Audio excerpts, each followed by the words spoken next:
अस्सलाम वालेकुम। वेलकम बिलाल जी अस्सलाम वालेकुम। बहुत शुक्रिया आपने बुलाया। जी। अच्छा देखिए, ये बात तो कई तरीके से शुरू की जा सकती है इन इंतखाबात के मुतालिक, लेकिन एक अहम दिलचस्पी का मौजू इलेक्शन टर्न आउट का होता है कि कितने लोग वोट डालने आए। हमें याद है कि इलेक्शन होने से पहले दो किस्म के डोमिनेंट सेंटिमेंट्स थे। कुछ लोग कह रहे थे कि लोग मायूस हो चुके हैं, उनको मालूम है क्या रिजल्ट है, तो वो अब वोट डालने नहीं आएंगे, बहुत थोड़ी तादाद होगी। वो कुछ लोग कहते थे नहीं, जोश में और इंतकाम में और अपने आप को अपने रजिस्टर करवाने के लिए एक सैलाब होगा जो उमड़ के आएगा। तो बहुत बड़ी तादाद होगी वोट डालने की। तो इन दो सेंटिमेंट्स के दरमियान बिलाल, आपके स्टेटिस्टिक्स क्या बताते हैं कि वोटर टर्नआउट कैसा रहा और माजी के मुकाबले में उसका क्या कंपैरिजन है? जी बिल्कुल। सो आई थिंक जो आपने दो नुक्ते फिक्र बताए टर्न आउट के हवाले से कि आगे क्या होगा, बात कुछ उसके बीच में आकर रुकी। तो ओवरऑल तो अगर टर्न आउट देखें, इलेक्शन कमीशन ऑफ पाकिस्तान भी एक ऑफिशियल टर्न आउट का नंबर निकालता है, मगर आई थिंक उसमें निकलने में आमतौर पर भी देर होती है, और इस दफ़ा और भी ज़्यादा होगी क्योंकि अभी कुछ सीटों के रिजल्ट जो हैं वो कंटेस्ट हो रहे हैं, एक का तो रोक लिया गया है। तो हमने गैलप ने जो फॉर्म 47 है जो कि पब्लिकली रिलीज हुआ, उसको कंपाइल करके एक डेटाबेस बनाई। वो डेटाबेस पब्लिकली अवेलेबल भी कर दी, एक डैशबोर्ड है। तो उनमें जब हम देखते हैं तो हमें 47.3% का टर्न आउट नजर आता है। और सेवन इसमें पॉइंट थ्री परसेंट 47.3%। फाफिन ने भी एक नंबर दिया है टर्न आउट के हवाले से, वो 48% का है। तो हो सकता है इन्होंने उन्होंने इसको राउंड ऑफ किया, हो सकता है। और जिन्होंने अब उसको मजीद तरमीम किया, 47.8 किया है उन्होंने। बिल्कुल ठीक। तो सो ये और करीब आ गया आपके कंप्यूटेशन जी के। बिल्कुल ऐसे ही। तो इसका मतलब है कि वो 47 या 47 या 48% इस तरह से है। तो अगर हम पिछले इंतखाबात से इसका जायजा लें तो 51% हमारे रिकॉर्ड्स में है, कुछ लोग 52% कहते हैं। तो ये बात तो दुरुस्त साबित हो गई कि टर्न आउट पिछले इलेक्शन से कम था। हम्म। और 2013 में नंबर जो है वो 53% था हमारे रिकॉर्ड के मुताबिक। तो इसका मतलब है कि ये अब दूसरा इलेक्शन हो गया कि जिसमें टर्न आउट एक्चुअली नीचे कम आ है। रहा है। But average turn out in the past 11 to 12 election जो है वो कोई 43% के करीब रहा है। तो उस अगर लॉन्ग टर्म एवरेज देखें तो ये इलेक्शन पाकिस्तानी जनरल इलेक्शंस के मुकाबले में एक्चुअली बेहतर टर्नआउट था। But compare to to last two it is a lower turnout. इसमें हमने ये भी देखा कि मुख्तलिफ सूबों में अगर टर्नआउट देखें तो हर ही सूबे में टर्नआउट एक्चुअली कम रहा। जैसे पंजाब में हमने देखा तो 51% टर्नआउट था, क्योंकि पंजाब की पुरानी टर्नआउट से 5% कम था, 56% के बजाय 51 हो रहा। सिंध में ये नंबर 49 से गिर के 42 हो गया। केपी में ये नंबर 43 से 40 हो गया। बलूचिस्तान के नंबर के ऊपर फाफिन और गैलप का नंबर में थोड़ा सा मुख्तलिफ है। तो हमारे नंबर में तकरीबन बराबर रहा। फाफिन के नंबर में शायद वो 38 हो गया। तो तकरीबन 3 से 4-5% का टर्न कमी आउट है जनरली। कमी हुई है।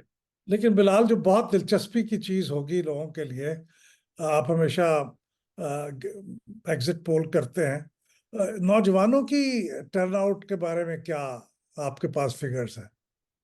जी बिल्कुल। सो हमने इस दफ़ा इलेक्शन वाले दिन हमारा मंसूबा था कि हम फ़ोन के ऊपर एक लार्ज एग्जिट पोल करेंगे। और एक हमारा स्मॉलर सैंपल था जो कि फेस टू फेस था। तो अनफॉर्चुनेटली उस दिन क्योंकि पूरा दिन ही मोबाइल बंद रहे, तो इसलिए हम उस तरह से एग्जिट पोल तो नहीं कर पाए। उसके बाद हमने इस दफ़ा थोड़ा सा मुख्तलिफ किया कि इलेक्शन वाले दिन तो नहीं, मगर इलेक्शन वाले दिन से अगले दिन भी हमने सर्वे किया। उसके नतायज हम इस वक्त मुरतब कर रहे हैं कि यूथ में वाकई टर्नआउट ज़्यादा रहा या कम रहा। बट जैसे आपसे गुफ्तगू रही है पहले भी कि आम तौर पर नौजवानों का वोटर टर्नआउट कम होता है। अब इस इलेक्शन में रिजल्ट इस वजह से थोड़े हद तक मुख्तलिफ रहे लोगों की एक्सपेक्टेशन से कि शायद यूथ बाहर निकल आया। ये अगले 3-4 दिन में हमारे पास नंबर्स इंशाल्लाह आ जाएं। अच्छा, और खवातीन का तो चूंकि ऑफिशियली वोटर टर्नआउट बताते हैं, तो वो फिगर तो होगा आपके पास। जी बिल्कुल। सो इलेक्शन कमीशन ने पिछले 2018 में पिल्डैट जैसे इदारों की इंसिस्टेंस के ऊपर और मदद के जरिए अब जो खवातीन का वोटर टर्नआउट है उसका एक ऑफिशियल नंबर देना शुरू कर दिया है। तो अभी ऑफिशियल नंबर तो नहीं आया, बट फाफिन ने भी और गैलप ने भी कंप्यूट किया। तो उसमें भी 2018 के इलेक्शन से कंपेयर करें तो औरतों में भी वोटर टर्नआउट में कमी आई है। और वो औरतों में वोटर टर्नआउट इस दफा 43% है, और पिछली दफा 47% था। तो ऑल्दो औरतों में भी टर्नआउट कम हो रहा है, मगर गैप भी मर्दों और औरतों में बेहतर हो गया है। तो इसलिए उम्मीद की जा सकती है कि अगले इलेक्शंस में ऐसा लगता है कि एक और मुसाबकती जो है वो डिफरेंस होता है between man and women, and more women are actually coming out to vote, it seems like that. Hmm. अच्छा, ये इसके अलावा एक बड़ी दिलचस्पी की चीज, और बल्कि वो किसी हद तक इलेक्शन के रिजल्ट को मुतनाज़ा बनाने के लिए भी इस्तेमाल होती है, कि कितने वोट रिजेक्ट हुए, कबूल नहीं हुए। और चूंकि कुछ हलकों के अंदर ये रिजेक्टेड वोट्स का तनासब मार्जिन ऑफ विक्ट्री से ज़्यादा होता है, तो वहाँ पे ख़ास तौर पे ये सवाल उठता है कि ये यहाँ पे ज़रूर कुछ हुआ होगा। तो आपके जो फैक्ट्स एंड फिगर्स है, वो क्या कहानी बताते हैं इस बारे में? जो हमने बहुत इसका डिटेल में जायजा लिया और पुराने इलेक्शंस को भी देखा, तो 2024 में ये शरह 2.8% की है। और 2.8% का मतलब ये है कि अगर 100 वोट कास्ट किए गए तो तकरीबन 3 वोटों को किसी न किसी बुनियाद पर ये रिजेक्ट कर दिया गया। वो स्टैंप सही जगह नहीं लगी थी, या दीगर वजूहात, लोगों ने स्टैंप लगाई ही नहीं, डबल स्टैंपिंग कर दी गई, वोट डालने के बाद वोट फटा हुआ मिला, या किसी ना किसी फॉर्म में वोट की सैंक्टिटी। ये 2.8% का नंबर एक्चुअली पिछले इलेक्शन 2018 से एक्चुअली कम है। तो पिछले अच्छा। 2018 में 3.1% of the total votes casted were rejected. 2024 में ये नंबर 2.8% है, जो कि पिछले कंसिस्टेंट ट्रेंड से अगर कंपेयर करें तो ये एक्चुअली एक it is a reversal of the trend. क्योंकि हमने 1990 में ये नंबर 1.24% था, which was at the bottom. उसके बाद से 1990 से 2018 तक जो रिजेक्टेड वोट्स का नंबर है, परसेंटेज कंसिस्टेंटली राइज करती रही। हम्म। एक भी साल ऐसा नहीं आया कि जिसमें वो नंबर एक्चुअली सिग्निफिकेंटली ड्रॉप किया हो। तो 2024 उसमें एक एक्सेप्शन है। 3.1% की बजाय अब वो 2.8% हो गया है। तो इसको देखने की जरूरत है, इलेक्शन कमीशन से गुफ्तगू करने की जरूरत है कि उन्होंने क्या देखा और किस वजूहात से उनको महसूस हुआ कि ये परसेंटेज एक्चुअली रिड्यूस हो गया। हम्म। तो ये तो बड़ी खुशाइंद बात है कि ये माजी के मुकाबले में रिजेक्टेड वोट्स कम हो रहे हैं, लेकिन कितने हलकों में ये फिनोमेना देखने में आया था, मार्जिन ऑफ विक्ट्री से ज्यादा होने का रिजेक्टेड वोट्स का? कुछ इस बारे में फिगर है आपके पास? जी। सो हमने नहीं देखा, मगर फाफिन ने जो कल रिपोर्ट शाया की उसमें उन्होंने 25 ऐसे जो कॉन्स्टिट्यूएंसीज के बारे में गुफ्तगू की। जैसे जिसको आम जबान में ये भी कह सकते हैं कि वो 2013 में जो 35 पंक्चर थे वो इस दफा सिर्फ 25 ही पाए गए। अच्छा। इस पे एक तो चीज I think from researcher of electoral history में महसूस करता हूँ, वो ये कि जो एक कंसिस्टेंट ट्रेंड है रिजेक्टेड वोट्स का, वो 2, 2.5, 3% के करीब होता है। तो जब भी कोई इलेक्शन बहुत competitive हो जाएगा, या जिस भी सूबे में या रीजन में इलेक्शन competitive होगा, और जीतने और हारने वाले के दरमियान डिफरेंस जो है वो ये 2-3% के मार्जिन में ही महसूस होना शुरू हो जाएगा। तो बगैर किसी कंट्रोवर्सी के एक्चुअली ये जो पंक्चर्स वाला कॉन्सेप्ट है ये एक वाइड स्प्रेड होना शुरू हो जाएगा, क्योंकि ज़्यादातर नशिस्तें उतने ही विक्ट्री मार्जिन के अंदर हैं। तो इसलिए महसूस होगा कि शायद इन रिजेक्टेड वोट्स की वजह से किसी को जीत या शिकस्त हो गई है। तो इसलिए ये आई थिंक ये कि पेचीदा मसला है। इसको और जैसे जैसे पाकिस्तान में इंतखाबात मोर competitive महसूस होते हैं, तो हाँ, ये नंबर ऊपर ये नीचे होता रहेगा। जैसे 35 पंक्चर में ये बात वाजे हुई एंड में, काफी कंट्रोवर्सी के बाद कि शायद उसके बेनिफिशरीज जो हैं वो इक्वली डिस्ट्रीब्यूटेड थे, किसी एक पार्टी को रिजेक्टेड वोट से नुकसान या फायदा नहीं हो रहा था। तो दुरुस्त। मेरा गुमान ये है कि शायद इस दफा भी ऐसा ही हो। अच्छा, ये अब जरा ज्यादा इंटरेस्टिंग जो एस्पेक्ट है, देखिए हर एक को ये तो मालूम हो गया है कि किस पार्टी ने कितनी नशिस्तें हासिल की हैं।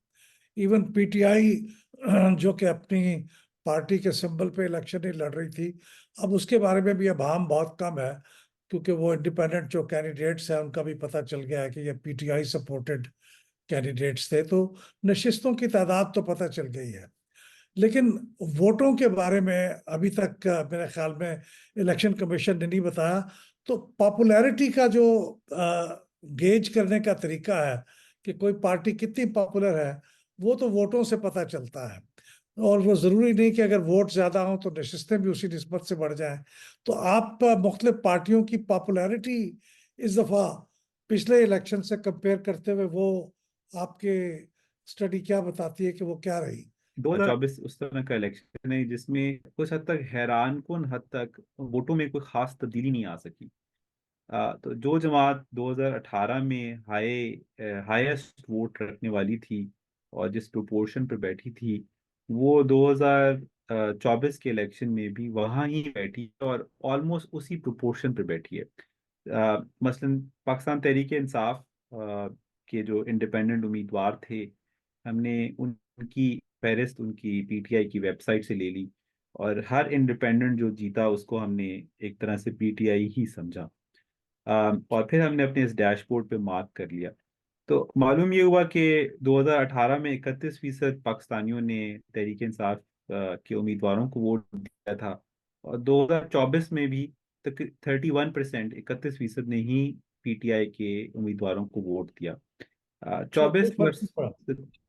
जी बिल्कुल, within the decimal spaces ही फर्क पड़ा। तो हमारे हम्म। पास रिजल्ट है उसमें 31.8 ने 2018 में डाला, और 31.3 यानी 0.5% का डिफरेंस आया। इसी तरह मुस्लिम लीग में तकरीबन 24.5% 2018 में उनका वोट शेयर था।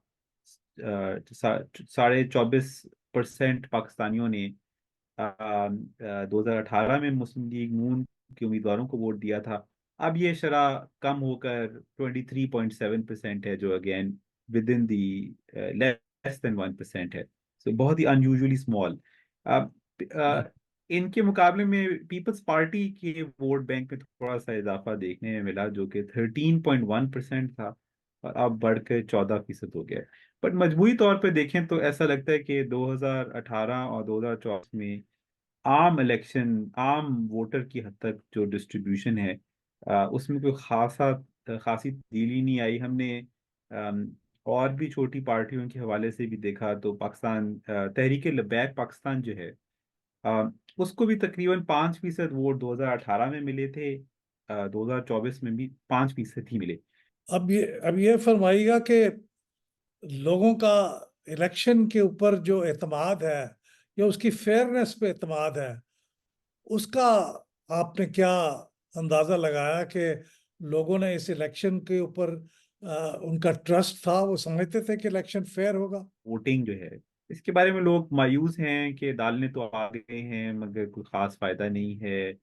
या वो वाकई इसके बारे में एक मुस्तहकम यकीन रखते हैं कि ये एक इम्पोर्टेंट एक्टिविटी है, और अब जब वो वोट डाल देंगे और हुकूमत आएगी तो क्या इससे कुछ हालात बेहतर होंगे। तो इस जाविये से अगर देखें तो 91% पाकिस्तानी वोटर्स ने इलेक्शन वाले दिन या उससे अगले दिन हमें ये कहा कि उनके ख्याल से वोट डालने से मुल्क की हालत में कोई ना कोई तब्दीली ज़रूर आएगी, और वो तब्दीली मुस्तहकम होगी। और ये नंबर पिछले इलेक्शन से एक्चुअली हायर था। सो अच्छा। 2013 में ये नंबर 87% था, और 2018 में ये 85% था। तो मैंने इससे ये अखज़ किया कि जो हमारी, और मैं भी उसमें शामिल था, कि एक इस इलेक्शन के हवाले से वोटर्स जो हैं वो बेदिल हैं, और उन्हें ये अगर वोट डालने भी आ गए तो वो कोई इसके बारे में बहुत मोटिवेटेड या पैशनेट नहीं होंगे। तो एटलीस्ट इस पर्टिकुलर यार्ड स्टिक से ऐसा महसूस होता है कि वोटर वोट डालने आया और शौक से आया, कुछ गुस्से से आए, कुछ शौक से आए, कुछ लाए गए। मगर सबका एक कवि यकीन था कि वो जो एक्टिविटी करने आए हैं इससे कहीं ना कहीं मुल्क को जरूर फायदा होगा, और कि कोई बेफायदा एक्सरसाइज हरगिज नहीं है। तो एक तो जाविया ये था। दूसरा जाविया जो है वो हम लोगों से ये पूछते हैं कि आज आप वोट डाल के आए तो आप इलेक्शन बूथ में गए, पोलिंग स्टेशन में गए, क्या वहां पे कोई बदनज़मी आपको देखने मिली? तो अगेन इस पे भी 83% वोटर्स ने ये कहा कि नहीं, ऐसा हरगिज नहीं हमने देखा, और इलेक्शन कमीशन ने जो इंतजाम पोलिंग स्टेशन पे किए थे वो प्रोफेशनल नजर आए। किसी एक पार्टी का कोई वहाँ वर्कर्स अंदर मौजूद नहीं थे, किसी ने मुझे पोलिंग स्टेशन के अंदर कन्विंस नहीं किया कि आप इसको वोट डाल दें। मैं इसमें सिर्फ एक ही डालना चाहता हूँ गुफ्तगू के, हमने ये एनालिसिस किया जब लोग वोट डालकर बस घर ही पहुंचे थे। अभी ये कॉन्वर्सेशन के इलेक्शन रिग हो गए हैं, या किस पार्टी को कितनी सीटें मिलनी हैं, किसी से नंबर्स छीन लिए गए हैं। तो इलेक्शन वाले दिन ये इस कॉन्वर्सेशन से पहले लोगों की राय इलेक्शन के प्रोसेस के बारे में ये थी। उसके बाद इलेक्शन, पोस्ट इलेक्शन प्रोसेस क्या हुआ, फॉर्म्स कहीं गए नहीं गए, अभी वोटर को इसके बारे में किसी किस्म का कोई इल्म नहीं था।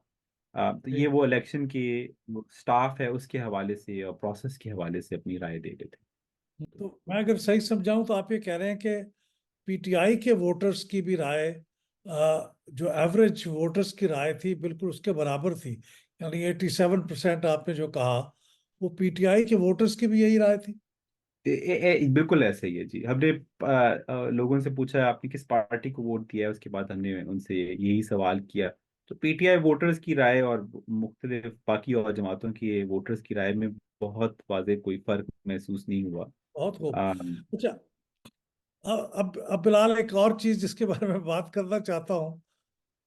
जो भी इदारे पब्लिक ओपिनियन सर्वे करते हैं इलेक्शन से पहले, मुझे यकीन है कि वो बहुत नर्वस होते होंगे जब इलेक्शन के रिजल्ट आते होंगे, क्योंकि उनका इम्तिहान होता है, टेस्ट होता है कि उन्होंने जो प्रिडिक्ट किया था या फोरकास्ट किया था वो फिर हकीकत के कितने करीब है।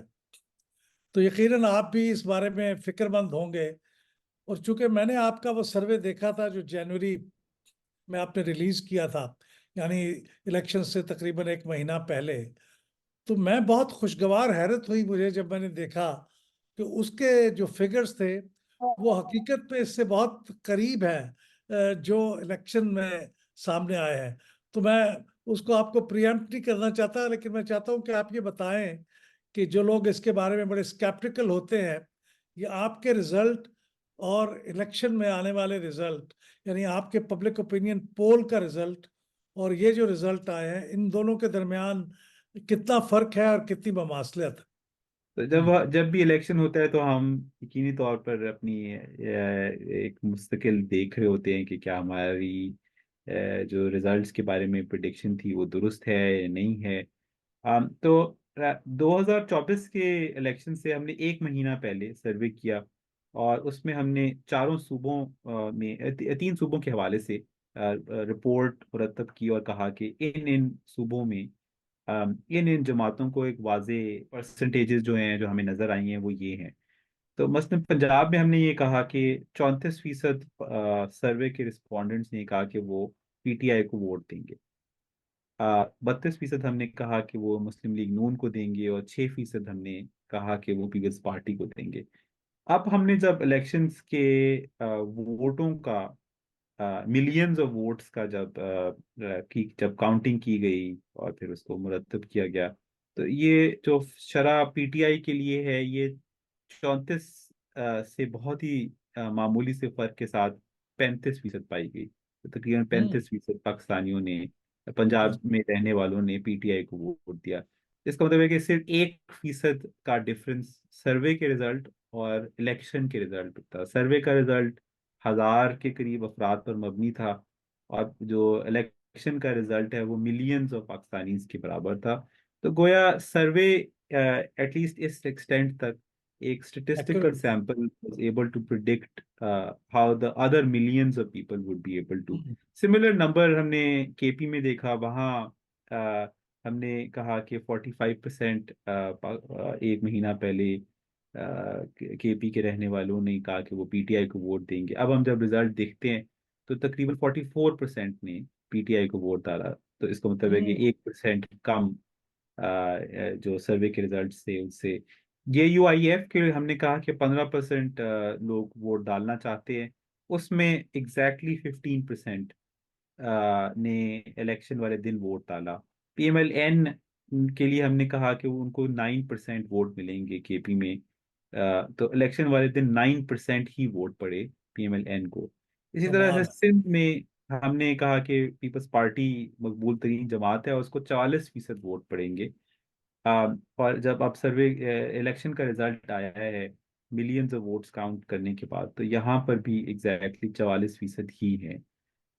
तो I think to some extent it is a victory for the statistical survey analysis method। Wonderful. ये बहुत खुशगवार हैरत हुई मुझे, और मैं समझता हूँ ये बिल्कुल पैगंबराना जैसे आप फोरकास्ट करते हैं, जैसे प्रोफेटिक कहते हैं। ये तकरीबन उस तरह की फोरकास्टिंग थी। और मैं जाती तौर पर समझता हूँ, पता नहीं आपका इस पे क्या तबसरा है। मुझसे जब कुछ लोग पूछते हैं कि आपके ख्याल में इलेक्शन फेयर हुए हैं, तो मैं कहता हूं कि मुझे वैसे तो नहीं पता कि क्या हुआ है रिटर्निंग ऑफिसर के ऑफिस में, लेकिन जो पब्लिक ओपिनियन पोल से ये रिजल्ट मैच कर रहे हैं, तो उससे मुझे ख्याल ये गुजरता है कि ये बहुत गलत नहीं है ये इलेक्शन। क्योंकि अगर ऐसा होता तो फिर उन पब्लिक ओपिनियन पोल से बहुत मुख्तलिफ रिजल्ट हमें नजर आता। लेकिन चूंकि उससे मैच कर रहा है, तो इसलिए इसकी फेयरनेस के बारे में जरा ज्यादा यकीन होता है। मैं आपसे दो खास तौर पे कंटेस्ट के बारे में पूछना चाहता हूँ, जो बड़े हॉट कंटेस्ट थे। और क्या आपके जो उस इलाके की पब्लिक ओपिनियन, आपका सर्वे था, क्या वो उससे मैच करता है? मसलन अ, पाकिस्तान मुस्लिम लीग नवाज के जो कायद हैं नवाज शरीफ साहब, वो केपी के अंदर हरिपुर में के अंदर वो हार गए पीटीआई के या एक आजाद उम्मीदवार के मुकाबले में, शहजादा गुस्तासफ के खिलाफ। तो ये तो क्या ये हैरान कुन था ये रिजल्ट? और दूसरा जो कंटेस्ट था लाहौर में, अता तारड़ पाकिस्तान मुस्लिम लीग नवाज के, उन्होंने शिकस्त दी पीटीआई के इंडिपेंडेंट को भी, और उससे ज्यादा पाकिस्तान पीपल्स पार्टी के को चेयरपर्सन, बल्कि चेयरपर्सन बिलावल भुट्टो जरदारी साहब को भी।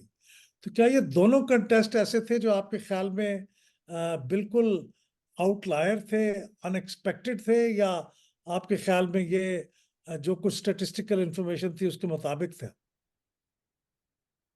जी, अब जो बिलावल भुट्टो साहब क्या और अता तारड़ साहब का जो मुकाबला था इलेक्शन के बारे में, आई थिंक उसके बारे में हमें रीजनेबल सर्टेनिटी थी कि शायद मुस्लिम लीग नून के, क्योंकि वो उम्मीदवार हैं अता तारड़ साहब, तो उनको उनका पलड़ा सिग्निफिकेंटली भारी होगा। इसके ऊपर हमारे पास दो तीन इंफॉर्मेशन सोर्सेज मौजूद थे। एक हमारे पास इंफॉर्मेशन सोर्स हमारा ही ये पंजाब में किया गया सर्वे था, जिसमें नजर ये आ रहा था कि पंजाब के जिस इलाके में ये कॉन्टेस्ट हो रहा है जो कि लाहौर है, तो लाहौर सेंट्रल पंजाब में वाक़ है। सेंट्रल पंजाब में हमें ये नज़र आ रहा था कि मुस्लिम लीग नून को एक रिलेटिवली ज़्यादा वाज़ेह बरतरी हासिल है किसी भी और पॉलिटिकल पार्टी पे।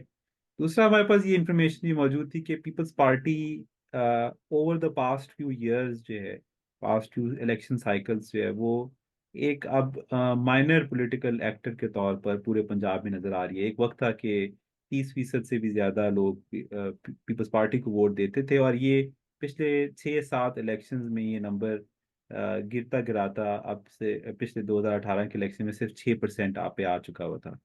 So I was more certain about Lahore and the contest between People's Party. अगर ये contest अगर पीटीआई के साथ होता तो शायद फिर भी एक वहां पर एक रीजनेबल चांस एग्जिस्ट करता कि पीटीआई और पीएमएल एन का एक कांटे का मुकाबला होता।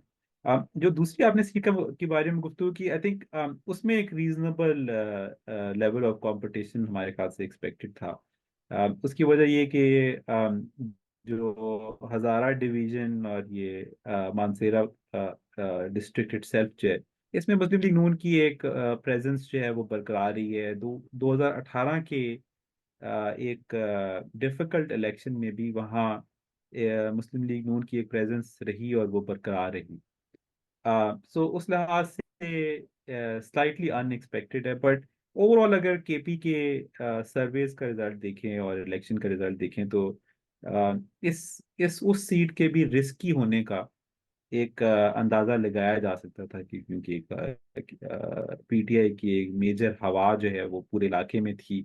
तो कैसे हो सकता है कि वो एक छोटा सा इलाका उस हवा से मुतासिर ना हो। तो उस लिहाज से उनके बारे में भी एक रीजनेबल प्रिडिक्शन शायद की जा सकती आखिर में बिल्कुल आपसे एक चूंकि आप ये भी अंदाजा लगाते हैं कि इस इलेक्शन में एक डोमिनेंट फैक्टर क्या था जिसने लोगों के चॉइसेस को अफेक्ट किया होगा, तो मैं इस इलेक्शन के बारे में भी पूछना चाहता हूं कि आपके ख्याल में क्या सबसे बड़ा फैक्टर क्या था जिसने लोगों को वोट देने के बारे में गाइड किया होगा, किस तरह से वोट देना है।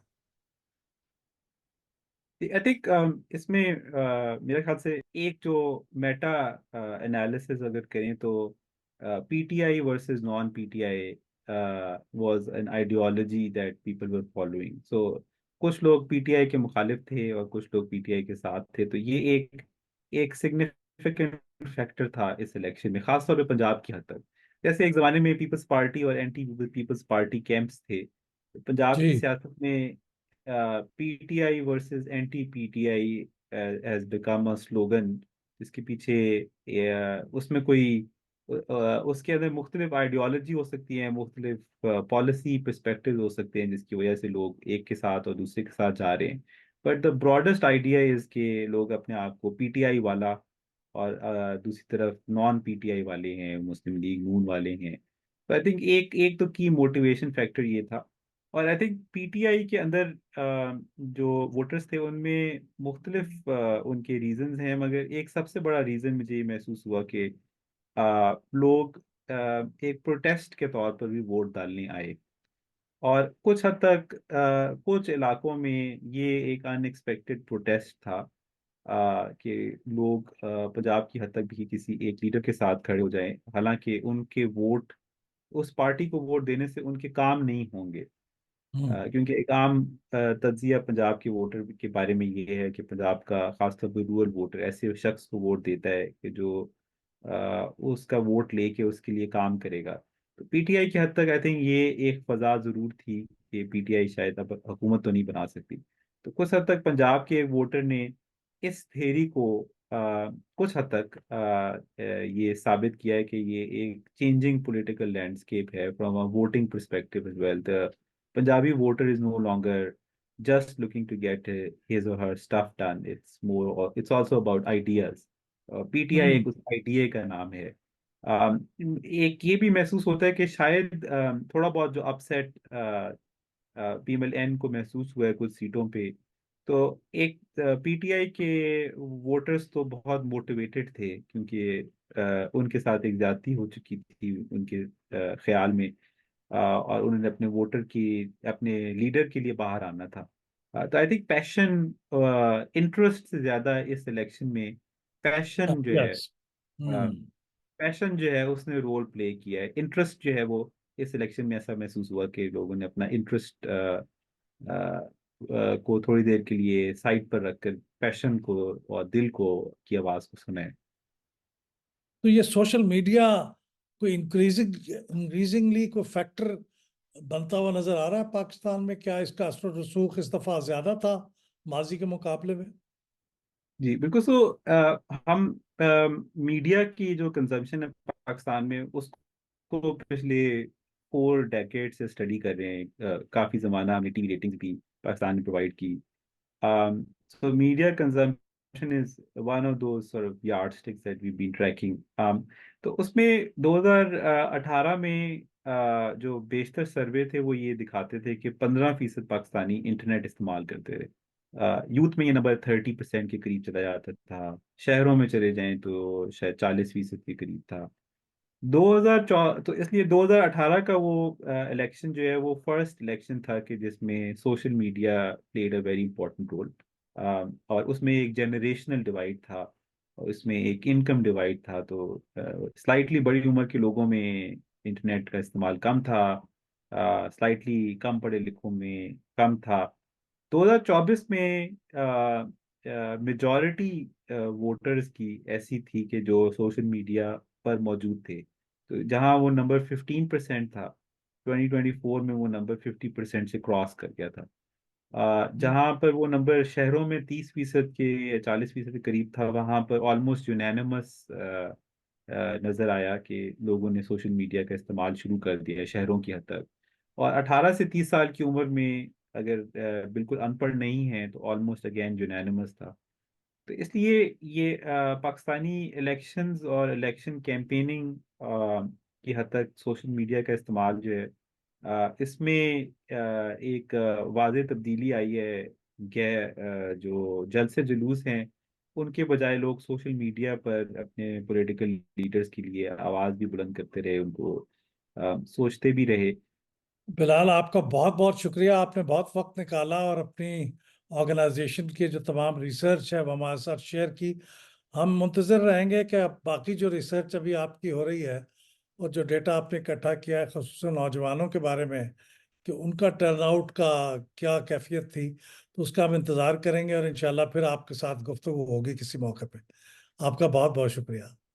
थैंक यू वेरी बहुत वेरी काइंड ऑफ यू। ये तमाम और इन जैसे कई इश्यूज पर अगर आप एनालिसिस देखना चाहते हैं तो फिर पिल्डैट यूट्यूब चैनल को सब्सक्राइब कीजिए। बेल के बटन को दबाइए ताकि आप हमारी हर नई वीडियो रिलीज होते ही देख सकें।